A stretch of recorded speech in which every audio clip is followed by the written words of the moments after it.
اینٹیں پختہ ہو جائیں، اب انہیں جوڑنا ہے، سیمنٹ سبسٹنس چاہیے، وہ قرآن ہے، یہ جوڑے گا تم۔ چنانچہ یہی بات حضرت شیخ الہند مولانا محمود حسن دیوبندی اسیر مالٹا نے اپنی اسیری سے رہائی پانے کے بعد واپس جب آئے ہیں تو دیوبند میں علماء کے ایک بڑے اجتماع سے خطاب کر کے کہی۔ مولانا مفتی محمد شفیع رحمت اللہ علیہ وہ خود موجود تھے، اس میں بڑے بڑے علماء، مولانا حسین احمد مدنی رحمت اللہ علیہ، شبیر احمد عثمانی رحمت اللہ علیہ، مولانا اشرف علی تھانوی رحمت اللہ علیہ، مولانا انور شاہ کشمیری رحمت، بڑا مجمع، اور کہا حضرت شیخ الہند نے ہم نے تو اپنی اسیری کے 4 سالوں کے دوران جتنا غور کیا تو ہماری اس وقت کی امت کی زبوں حالی کے 2 سبب سامنے آئے۔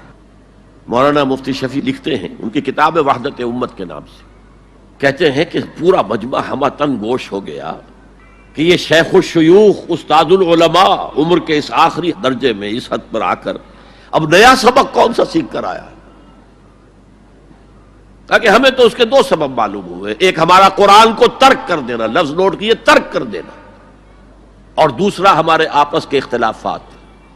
چنانچہ میں تو یہی فیصلہ کر کے آیا ہوں کہ اب زندگی جتنی باقی ہے 2 ہی کاموں میں لگاؤں گا، ایک تو یہ کہ ناظرہ قرآن پڑھنے کے مکتب گلی گلی کھل جائیں اور عوامی درس قرآن کے ذریعے قرآن کے پیغام اور قرآن کے حکمت سے لوگوں کو روشناس کرایا جائے۔ عوامی درس قرآن کا لفظ استعمال کر رہا ہے شیخ الہند، جنہیں میں 14ویں صدی کا مجدد اعظم سمجھتا ہوں۔ اور نمبر 2 یہ کہ آپس کے اختلافات کو ہوا نہ دی جائے۔ یہ واقعہ کوٹ کر کے مفتی محمد شفیع صاحب لکھتے ہیں کہ حضرت شیخ نے جو 2 باتیں کہیں اصل میں وہ ایک ہی ہے۔ ہمارے باہمی اختلافات بھی تو اسی وجہ سے ہیں کہ ہم نے قرآن کو ترک کر دیا ہے۔ بتائیے شیخ الہند نے کیسے ترک کیا قرآن؟ مولانا مدنی نے کیسے ترک کر دیا قرآن؟ کیا مطلب اس ترک کرنے کا؟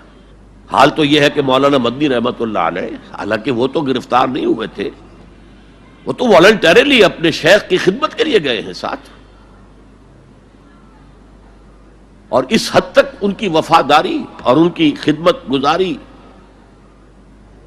کہ رمضان کا مہینہ آیا تو حضرت شیخ الہند نے حسرت کے ساتھ کہا زندگی میں یہ پہلا رمضان ہوگا کہ تراویح میں قرآن نہیں سن سکیں گے، اس لیے کہ نہ شیخ الہند حافظ تھے، نہ مولانا مدنی حافظ تھے، اور تیسرے ان کے ساتھ ایک اور تھے، ان کا میں نام بھول رہا ہوں، وہ سرحد کے پٹھانوں میں سے تھے، کوئی حافظ نہیں تھا۔ اب آپ غور کیجئے، استاد اور اپنے شیخ کی اس حسرت کو دور کرنے کے لیے مولانا مدنی روزانہ 1 پارہ حفظ کرتے تھے اور رات کو تراویح میں سناتے تھے، روزانہ 1 پارہ۔ اور یہ انہونی بات نہیں ہے، جب ساری زندگی قرآن ہی سے شغف رہا ہے تو وہ ہے تو صحیح ذہن میں، اب صرف ان کے لنکس ملانے ہیں آپس میں، اور کیا ہے۔ اصل میں قرآن کو ترک کرنے کا مطلب کیا ہے؟ وہ اصل میں ایک اور بہت بڑے عالم دین کی بات سنیے آپ، مولانا سید انور شاہ کشمیری رحمت اللہ علیہ، جو دیوبند سے آ کر آپ کے قریب میں ڈابھیل میں انہوں نے مدرسہ قائم کیا تھا۔ وہ ایک مرتبہ قادیان میں ایک جلسہ علماء کیا کرتے تھے ہر سال رد قادیانیت کے لیے، تو ایک سال اسی طرح وہاں علماء جمع تھے۔ اب جس نے یہ واقعہ بیان کیا ہے اس کا نام میرے ذہن میں اس وقت نہیں ہے، کہ میں صبح مولانا انور شاہ کشمیری رحمت اللہ علیہ کی خدمت میں حاضر ہوا تو دیکھا کہ غم کی تصویر بنے بیٹھے ہیں، بہت اداس، غمگین۔ میں نے پوچھا حضرت کیا معاملہ ہے، کوئی خاص سبب ہے؟ فرمایا بھائی کیا سبب ہے، یہ سوچ رہا ہوں کہ اپنی زندگی عمر ضائع کر دی۔ میں نے کہا حضرت آپ نے زندگی ضائع کر دی، عمر ضائع کر دی؟ آپ نے علم، بیہقی وقت کہلاتے ہیں انور شاہ کشمیری، جیسے امام بیہقی تھے، محدث اور فقیہ دونوں اعتبارات سے بلند، تو آپ نے پڑھنے پڑھانے میں، سیکھنے سکھانے میں ساری عمر گزار دی، تو آپ کی زندگی ضائع کیسے؟ کہنے لگے ہم نے سارا زور اسی پر رکھا کہ ثابت کر دیں کہ شافعی کی رائے صحیح نہیں ہے، ہماری رائے صحیح ہے۔ اسی کے لیے دلائل، اسی کے لیے بحثیں، اسی کے لیے لمبی چوڑی جو ہے ہمارے ہاں نشستیں منعقد ہوئیں مدارس کے اندر. حالانکہ اللہ کے ہاں یہ ہم سے سوال نہیں ہوگا. گمراہیاں طرح طرح کی پھیل رہی ہیں اور ہم ان بحثوں میں لگے ہوئے. حالانکہ زیادہ سے زیادہ یہ کہا جا سکتا ہے کہ قول اصحابنا ثواب محتمل الخطا، اور جو قول دوسروں کا ہے وہ خطا ہے محتمل الثواب. زیادہ سے زیادہ یہ کہہ سکتے ہیں ہم کہ ہمارے جو اسلاف ہیں، ہمارے جو اساتذہ ہیں، ان کا قول صحیح ہے، اگرچہ اس کے خطا ہونے کا بھی امکان ہے. ہم یہ نہیں کہہ سکتے کہ اس کے غلط ہونے کا کوئی امکان ہی نہیں، معصوم تو وہ نہیں تھے. اور قولہم ان کا جو ہمارے سامنے ہے مد مقابل ہے، اور وہ شافعی ہیں. اصل تو جو ٹکراؤ تھا وہ فقہ حنفی اور فقہ شافعی کے مابین تھا.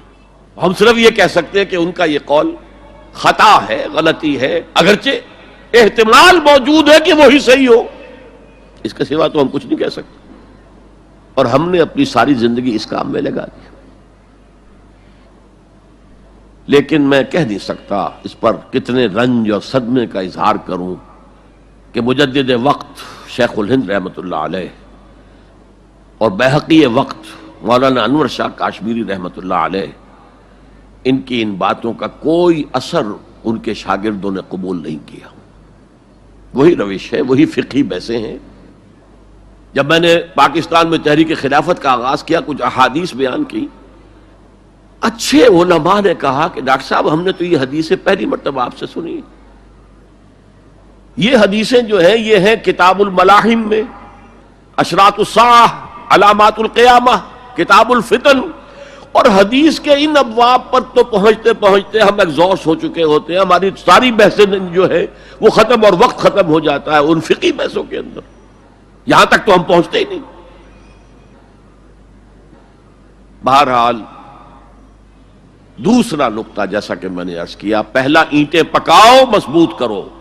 یا ایھا الذین آمنوا اتقوا اللہ حق تقاتہ ولا تموتن الا وانتم مسلمون. اور دوسرا ان کو جوڑنے کے لیے قرآن کو ایز اے سیمنٹ سبسٹنس استعمال کرو. واعتصموا بحبل اللہ جميعا ولا تفرقوا واذکروا نعمت اللہ علیکم اذ کنتم اعداء فالف بین قلوبکم فاصبحتم بنعمتہ اخوانا وکنتم علی شفا حفرۃ من النار. تم تو تباہی آگ کے گڑھے کے کنارے تک پہنچ گئے تھے، گرا چاہتے تھے، فانقذکم منہا، تو اللہ نے اس سے تمہیں نکالا ہے. کذالک یبین اللہ لکم آیاتہ لعلکم تہتدون. اسی طرح اللہ تعالیٰ تمہارے لیے اپنی آیات کی تبیین کر رہا ہے، وضاحت کر رہا ہے، تاکہ تم ہدایت حاصل کر سکو.